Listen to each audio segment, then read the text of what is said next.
Écologique et équitable, c'est le concept des ressourceries. L'une d'elles vient d'ouvrir ses portes dans notre région. Et ce sont des lieux de collecte d'objets usagés qui se multiplient partout en France. La ressource triple A, c'est son nom, a ainsi ouvert ses portes cet après-midi au centre-ville d'Orléans. Reportage de Corinne Birosa avec Yves Leblois. Ça ressemble à une brocante, mais ici, les prix s'échelonnent de 20 centimes à 50 €. La ressource triple A est une association qui collecte et revend les objets usagés. J'ai acheté un panier qui me rappelle ma grand-mère, voilà, que je trouve très joli. La vannerie, j'ai trouvé un chemisier, chemise, je sais pas quoi, couleur printanier. Un livre de poche de poésie de Paul Claudel qu'on m'a lu il n'y a pas longtemps. Je me dis c'est bien, je tombe dessus, c'est parfait.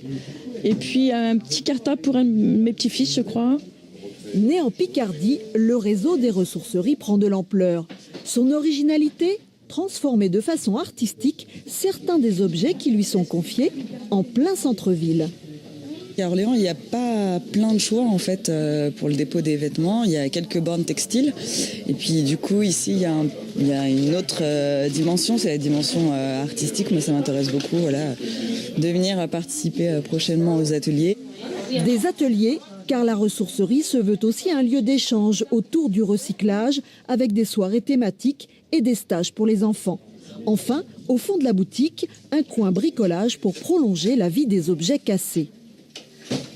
La réparation fait tout à fait partie du concept d'une ressourcerie. C'est qu'on collecte des objets.